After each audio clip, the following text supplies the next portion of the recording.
14वां question देखेंगे तो 14वीं सवाल कह रही है, सवाल नंबर 14। सवाल नंबर 14 कह रही है त्रिभुज ए बी सी की भुजाओं ए बी और ए सी तथा माध्यिका ए डी एक अन्य त्रिभुज की भुजाओं पी क्यू और पी आर तथा माध्यिका पी एम की क्रमशः समानुपाती है, दर्शाइए त्रिभुज ए बी सी त्रिभुज पी क्यू आर है।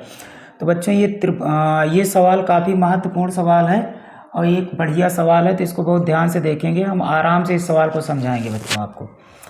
तो सबसे पहले तो हमसे कह रहा है कि त्रिभुज ए बी सी और एक त्रिभुज ए बी सी है और एक त्रिभुज पी क्यू आर है, तो दो त्रिभुज बनाना है।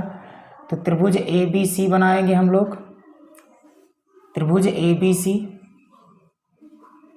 ये त्रिभुज ए बी सी है और त्रिभुज पी आर क्यू है बच्चों। तो दो त्रिभुज हैं, तो त्रिभुज आपको अच्छे से बना लेना है। तो एक त्रिभुज है ए बी सी, तो ये त्रिभुज ए बी सी, और एक त्रिभुज है पी क्यू आर, और एक त्रिभुज है हमारे पास पी क्यू आर,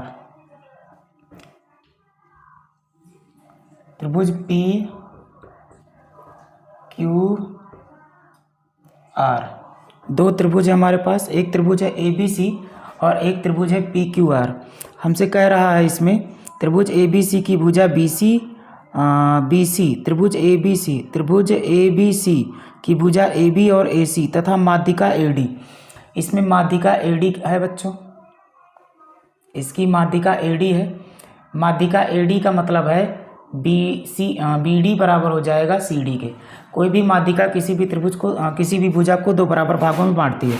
और त्रिभुज पी क्यू आर, त्रिभुज पी क्यू आर की माध्यिका है, त्रिभुज पी क्यू आर की माध्यिका है पी एम।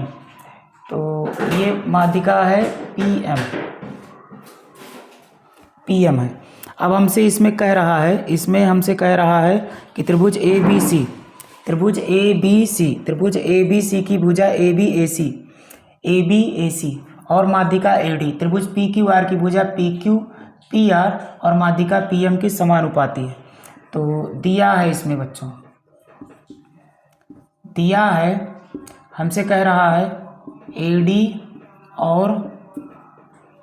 और पी एम माध्यिकाएँ हैं, ए डी और पी एम माध्यिकाएँ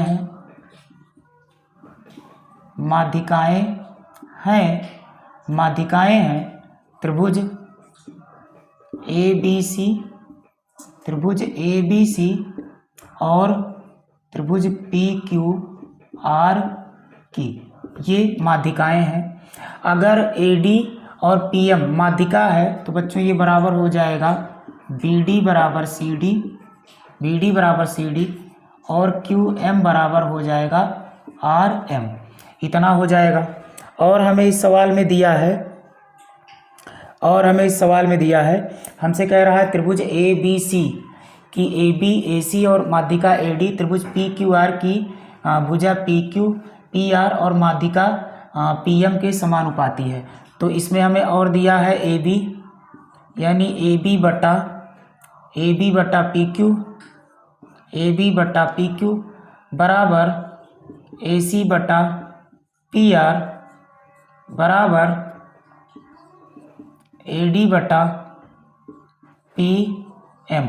ये भी हमें इसमें दिया है। हमसे कह रहा है सिद्ध कीजिए, हमें सिद्ध करना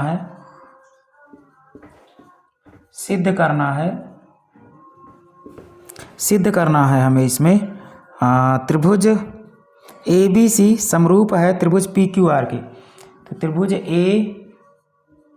ए बी सी समरूप त्रिभुज पी क्यू आर, ये हमें सिद्ध करना है इस सवाल में। तो अब देखेंगे, काफ़ी महत्वपूर्ण सवाल है और इस सवाल को हम एकदम आराम से आपको बताएंगे बच्चों, और ध्यान से आपको समझना है। अगर आप ध्यान से समझेंगे तो थोड़ा सा समय लगेगा, लेकिन ये प्रश्न आपके समझ में आएगा। और यह सवाल नंबर 14 प्रश्नावली 6.3 की सबसे बढ़िया सवाल है, और ऐसी ही सवालें परीक्षा में पूछने का ज़्यादा चांस रहता है। तो चलो, अब हमें देखना है कि ए बी सी जो है वो पी क्यू आर के समरूप है। सिद्ध करना है त्रिभुज ए बी सी समरूप है त्रिभुज पी क्यू आर के, मतलब पूरा वाला त्रिभुज पूरे वाले त्रिभुज के समरूप है और ये वाली भुजा इस वाली भुजा के बराबर है। तो अब हमें इसमें क्या करना है, तो अब हमें इसमें बच्चों रचना करना है। इस सवाल में हमें रचना करना है। तो रचना करने के लिए हम इसको इतना थोड़ा सा मिटा देंगे बच्चों। रचना करने के लिए हमें थोड़ी सी जगह की आवश्यकता होगी। तो जो दिया है इस सवाल में इसको हम यहाँ लिख दे रहे हैं, देखिएगा। तो जो दिया है इसमें इस चीज़ को हम यहाँ नोट कर दे रहे हैं, यहाँ। तो यहाँ पे हम इस चीज़ को नोट कर दे रहे हैं, तो समझिएगा आप सब। तो हमें दिया जो है उसको हम यहाँ नोट कर दे रहे हैं, क्योंकि हमें रचना करनी पड़ेगी और रचना के लिए नीचे जगह लगेगी। तो यहाँ पे जो कुछ दिया है इसको हम यहाँ नोट कर दे रहे हैं। तो समझने का प्रयास आप लोग करते रहिएगा। तो ये भी हमें दिया है और हमें दिया है ये भी हमें दिया है और हमें दिया है AD व PM माध्यिकाएँ हैं बच्चों, माध्यिकाएँ हैं। तो ये भी हमें दिया है और ये भी हमें दिया है और ये चीज़ हमें सिद्ध करनी है। तो बच्चों रचना करनी पड़ेगी इस सवाल में, बिना रचना किए ये सवाल हम लोग नहीं लगा पाएंगे। तो रचना हम लोग इसमें कैसे करेंगे, तो रचना हम करेंगे, हम इसमें AD के बराबर एक रेखा खींचेंगे। तो AD के बराबर एक रेखा खींचेंगे, ये AD के बराबर एक रेखा खींचेंगे और इसको हम C से मिला देंगे और इसको हम मान लेते हैं बिंदु E। इसी प्रकार सेम चीज़ त्रिभुज PQM में करेंगे। तो ये भुजा हम खींचेंगे, तो जो हम भुजा खींच रहे हैं बच्चों, यह भुजा हमारी, जो भुजा हमने खींचा है यह भुजा, तो इसको हम मान लेते हैं N, इसको हम मान लेते हैं N। तो ये हमारी ये भुजा है DE, ये हमने AD के बराबर खींचा है और जो भुजा है हमारी MN, ये हमने PM के बराबर खींचा है। और सेम इसी प्रकार बच्चों यहाँ से भी हम इसको ऐसे मिला देंगे, इसको भी हम इस प्रकार से मिला देंगे, इसको भी हम इस प्रकार से ऐसे मिला देंगे। तो अब देखेंगे रचना। तो रचना में यहाँ पर आ जाते हैं, रचना करेंगे क्योंकि बिना रचना के ये सवाल नहीं आएगी। तो यहाँ रचना करेंगे हम लोग, रचना करेंगे। तो रचना में हमने क्या किया है, तो रचना में हमने AD बराबर DE और PM बराबर MN खींचा है। तो रचना में लिखेंगे बच्चों, कहेंगे AD बराबर DE और PM बराबर MN खींचा। अब हम उपपत्ति करेंगे। तो उपपत्ति में क्या होगा भाई, तो उपपत्ति मतलब प्रूफ करेंगे। तो प्रूफ में अब हम जो हमें दिया है उसी से हम सवाल को लगाएंगे बच्चों। तो हमें सवाल में क्या दिया है, समीकरण 1। तो यहाँ पे लिखेंगे, कहेंगे समीकरण 1 से। तो जो कुछ सवाल में दिया रहता है उसी की मदद से सवाल लग पाती है। तो समीकरण 1 से, समीकरण 1 में है बच्चों AB बटा PQ बराबर AC बटा PR बराबर है AD बटा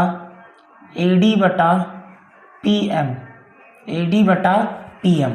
अब हम लोग देख रहे हैं कि AD बराबर है DE के, AD बराबर है DE और PM बराबर है MN के।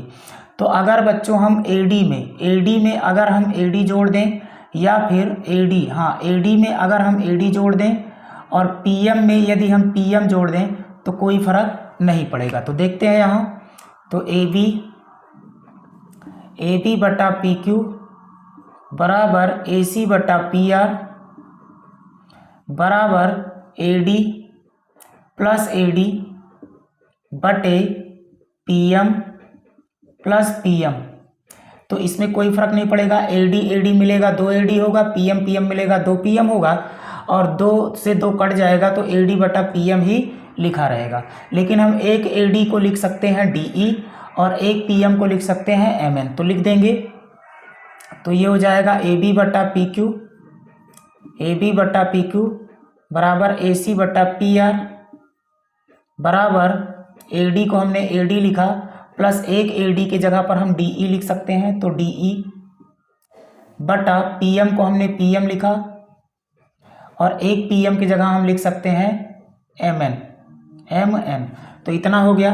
अब अगर आप थोड़ा सा दिमाग लगाओ इस सवाल में, तो AB बटा PQ बराबर AC बटा PR बराबर, तो बच्चों AD प्लस DE, ध्यान दीजिएगा, AD प्लस DE यानी कि यहाँ से यहाँ तक AD और यहाँ से यहाँ तक DE, तो AD और DE अगर जोड़ेंगे तो ये आ जाएगा AE के बराबर। इसी प्रकार PM यहाँ से यहाँ तक है PM और यहाँ से यहाँ तक है MN, तो अगर हमें MN चाहिए तो हम इतना यानी कि PM प्लस MN बराबर हो जाएगा PN के, तो AD प्लस DE बराबर हो जाएगा AE के और PM प्लस MN बराबर हो जाएगा PN के। तो ये AD प्लस DE के जगह पे हम लिख सकते हैं AE बटा PM प्लस MN, यानी कि PM plus MN is equal to PN हो जाएगा, तो ये हो जाएगा PN। इसको हम कह देंगे समीकरण नंबर 2। समीकरण 2 कह के इसको हम बच्चों ऐसे ही छोड़ देंगे। अब हम क्या करने वाले हैं तो देखिए, तो अब हम सिद्ध करेंगे त्रिभुज ABD, त्रिभुज ABD। यहाँ से देखेंगे, थोड़ा सा आप लोग दिमाग लगा के इस सवाल को समझिएगा। देखिए त्रिभुज ABD, यदि हम त्रिभुज ABD को त्रिभुज DEC के सर्वांगसम कर लें और त्रिभुज PQM को त्रिभुज MNR के सर्वांगसम कर लें तो हमारा काम हो जाएगा। तो चलो सर्वांगसम करते हैं फिर। तो अब हम लेने वाले हैं त्रिभुज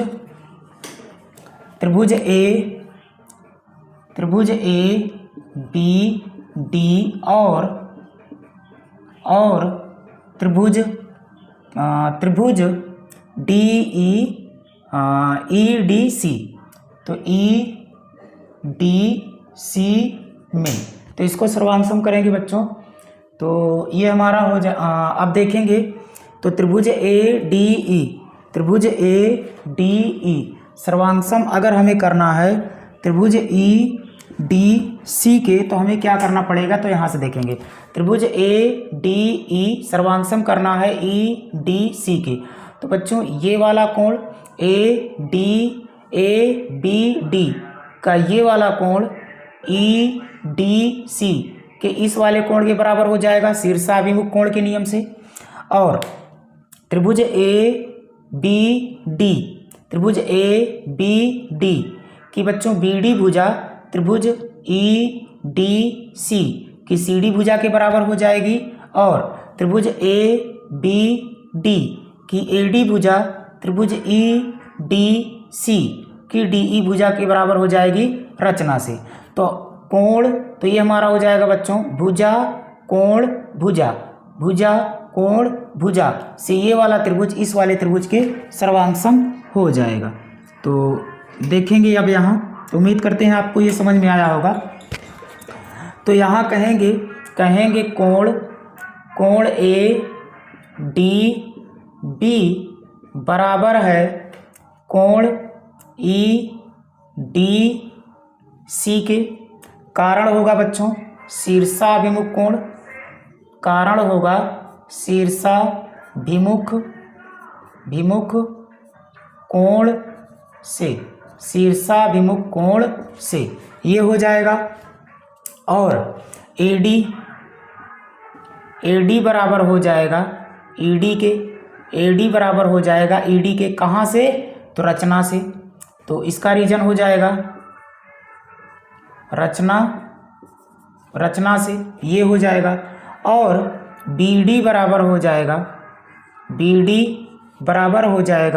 CD के, इसका रीजन क्या होगा, तो इसका रीजन हो जाएगा बच्चों, इसका रीजन हो जाएगा इसका रीजन होगा AD माध्यिका है, AD माध्यिका है BC का। तो लिख देंगे, कहेंगे AD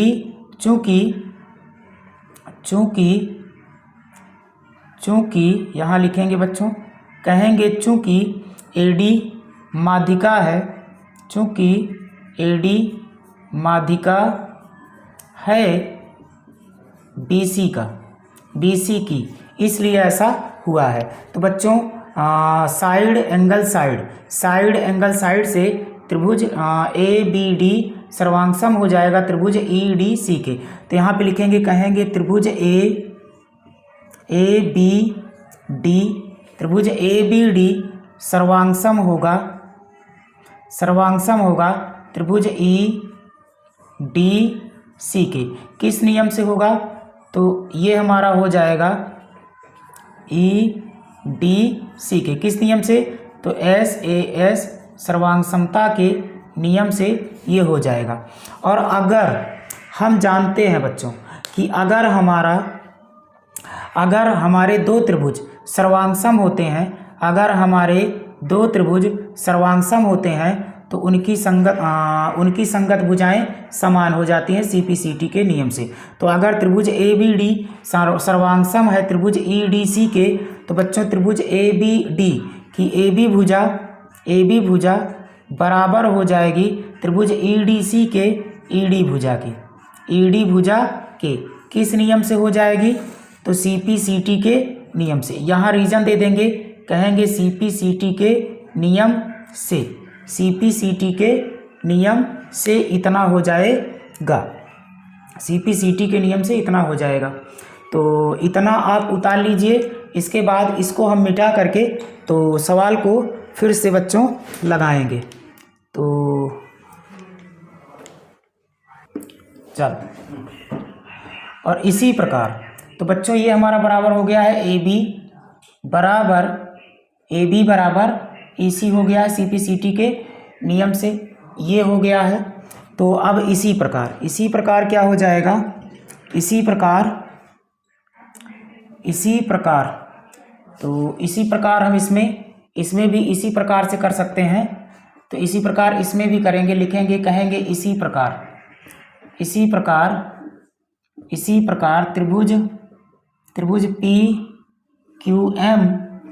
त्रिभुज PQM सर्वांगसम हो जाएगा बच्चों त्रिभुज MNR के। ये भी SAS नियम से हो जाएगा जैसा कि वो वाला हुआ था। और अगर ऐसा होगा तो इसमें लिख सकते हैं हम लोग कि PQ बराबर हो जाएगा बच्चों NR के, ये भी CPCT के नियम से हो जाएगा। अब हम लोग क्या करने वाले हैं? तो अब हम सोचेंगे इसमें कि अब हमें क्या करना है। तो AB बराबर हो गया है EC के, और हमारा PQ बराबर हो गया है बच्चों NR के। तो AB बराबर हो गया है हमारा EC के। तो जहाँ त्रिभुज में AB है वहाँ हम रख सकते हैं बच्चों EC। जहाँ AB है, जहाँ समीकरण दो में जहाँ EC था, समीकरण दो में जहाँ AB था वहाँ हम EC रख सकते हैं, और समीकरण 2 में जहाँ PQ था वहाँ हम NR रख सकते हैं। तो रखेंगे, कहेंगे समीकरण 2 से। तो बच्चों ध्यान से देखना है, हमने शुरू में ही बताया था कि ये सवाल थोड़ी सी बड़ी होगी और महत्वपूर्ण सवाल है, तो आपको गौर से समझते रहना है। और अगर एक बार में ना आए तो वीडियो को दोबारा देख लेना है। तो समीकरण 1 था हमारा AB बटा PQ बराबर था बच्चों AC बटा PR बराबर AE बटा था PN के। तो AE बटा था PN, AE बटा PN था। तो अब हम जहाँ AB है यहाँ EC रखेंगे, और जहाँ PQ है यहाँ NR रखेंगे। तो रख देते हैं यहाँ। तो ये हमारा हो जाएगा EC बटा NR बराबर AC बटा PR बराबर AE बटा PN, इतना हो जाएगा बच्चों। अब इससे क्या निष्कर्ष निकल रहा है, अब इसको ध्यान से देखो। तो इससे क्या निष्कर्ष निकल रहा है, तो देखो, तो ये हमारा है ई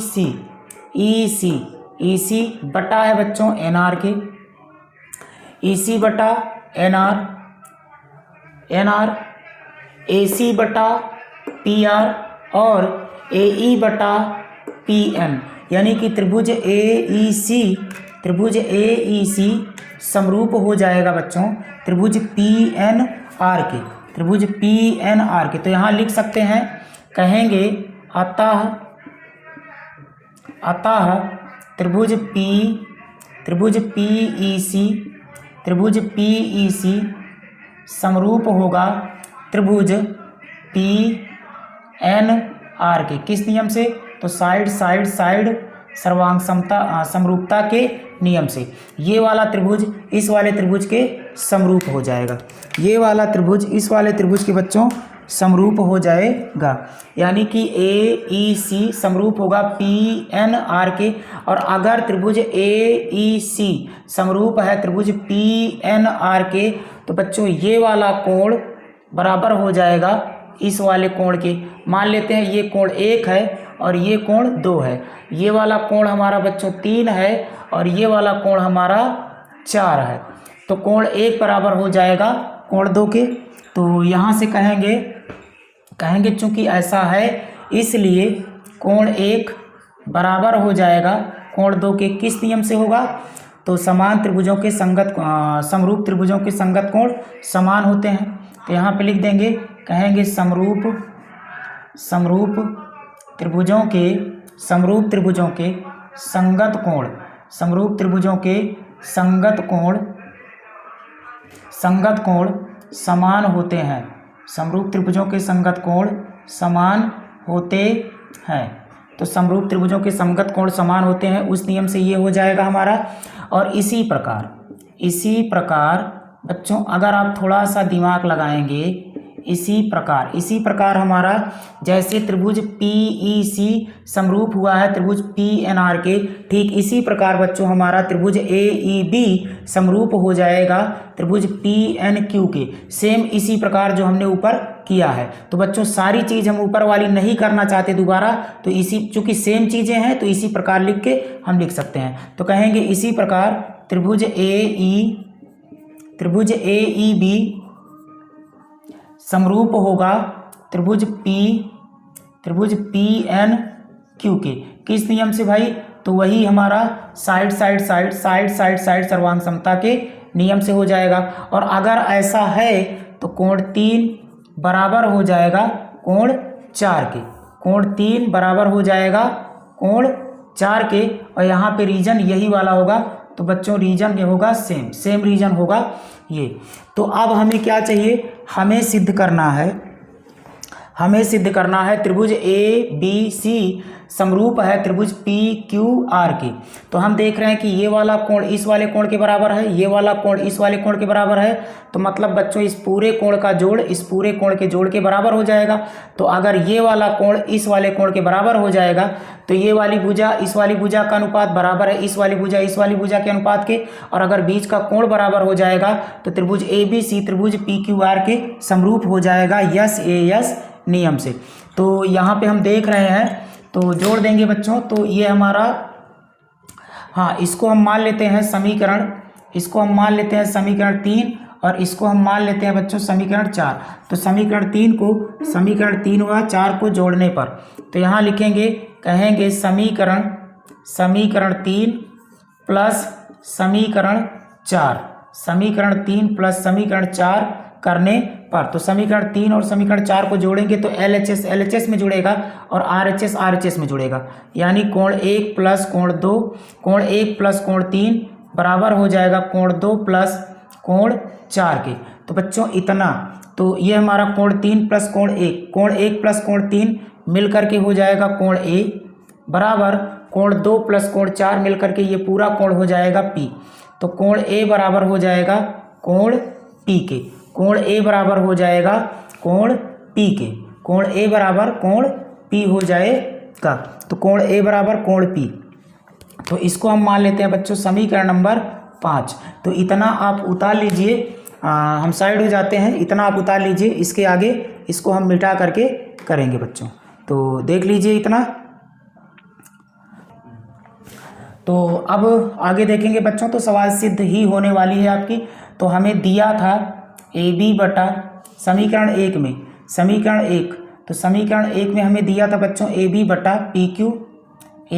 पी क्यू बराबर ए सी बटा पी आर। ये समीकरण 1 में हमें दिया था। तो कहेंगे समीकरण 1 से ये दिया था। और समीकरण 5 से, तो समीकरण 5 से बच्चों कोण ए बराबर है कोण पी के। तो कह सकते हैं अतः त्रिभुज ए पी सी समरूप होगा त्रिभुज पी क्यू आर के। किस नियम से? तो यहाँ पे रीजन लिख देंगे बच्चों, समीकरण 1 व 5 से। तो ये हो जाएगा प्रूफ। तो ये काफ़ी महत्वपूर्ण प्रश्न था बच्चों आपके इस प्रश्नावली का, और ऐसे ही प्रश्न परीक्षाओं में पूछे जाते हैं। तो उम्मीद करते होंगे कि ये प्रश्न आपको समझ में आया होगा। यदि आया है तो चैनल को लाइक शेयर सब्सक्राइब जरूर करिएगा बच्चों।